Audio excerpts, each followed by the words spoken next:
back for you. But this world is not real. Come back. So we can be young men together again. What do you get when you cross the acting of Leonardo DiCaprio, the filmmaking of Christopher Nolan, and the music of Hans Zimmer? You get a fucking masterpiece is what you get. Inception starts out in the most confusing way possible as Cobb and his sidekick, Arthur, are in this dude's dream and trying to, I guess, extract information from him. Chris Nolan, as per usual, doesn't waste any time and makes us jump right into the action.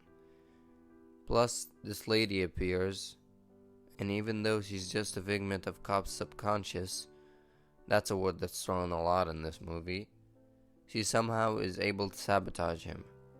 They have a gunfight and end up waking up. But, oh no, turns out we were actually in a dream within a dream. And this, now, is actually the first one. And this is the real world. Mission finished. They failed and Cobb needs to run away from his employer. That's the basic setup of the beginning of the movie. Inception as a movie is pretty complex, most people will agree. But basically, after all this shit happens, Saito, this dude, offers to clean Cobb's slate because Cobb is a wanted criminal in exchange for performing Inception, which is basically planting an idea in someone's head using dreams. And Saito wants Cobb to do it to this guy. No, not him. Him. Who's the son of this guy. Who's the head of Saito's biggest competitor. So Cobb goes to Paris to see Michael Caine, who tells him about this small lady named Ariadne, who's supposedly an incredible architect. Architects are the people that design the world of the dream. So anyway, he recruits her. Well, dreams, they feel real while we're in them, right? You never really remember the beginning of a dream, do you? I guess, yeah. So how did we end up here? Well, we just came from the, Think about it, Ariadne. How did you get here? So awesome. He also recruits Tom Hardy, or Eames, I guess, because he can impersonate people in dreams, I think.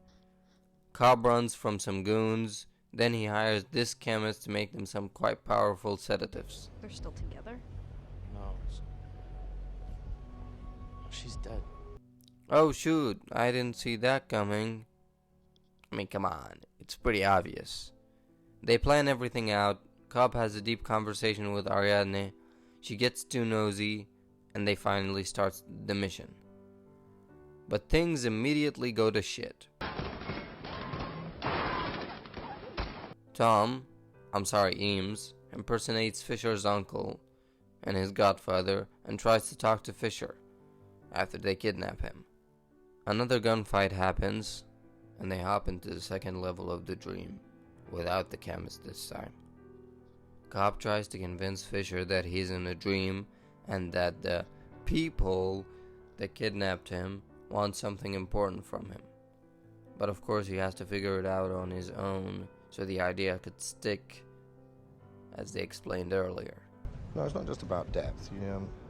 You need the simplest version of the idea in order for it to grow naturally in your subject's mind.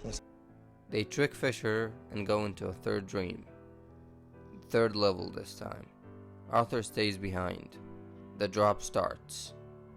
10 seconds, 3 minutes, 1 hour. Have some cool snowboarding chases. Richards approaches the vault. Mal steps in. Cobb sees her, but he's too scared to shoot. So Mal shoots Richards, and then Cobb finally grows a pair. But it's too late. Richards is dead. Unless they follow Richards into limbo, which they do. Cobb and Ariadne, that is. Saito and Eames have a cool moment, and Cobb, he finally admits who he did the first Inception to. The reason I knew Inception was possible was because I did it to her first. It was Mal, his wife.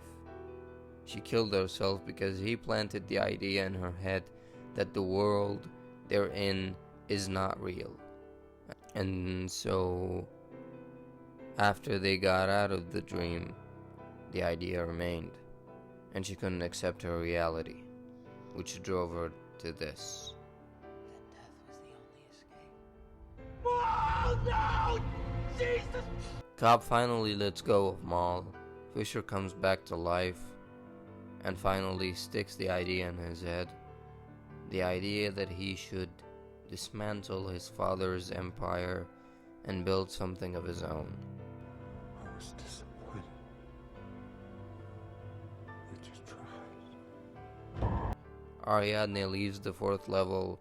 Cobb stays behind to find Sato because he's now dead, because we took too long, and Cobb wants to bring him back. He goes to see him, which brings us back to the very first scene of the movie. That's right, this one. He convinces Sato to come back. They finally wake up. They've accomplished their mission. Cobb gets his freedom. Welcome home, Mr. Cobb. Thank you, sir. And he finally goes to see his children. His real children. But before he does that, he rolls his totem one last time, and then walks away. But that's when the question pops. Will it collapse? Or is Cobb in another dream state that he won't ever be able to get out of? The end.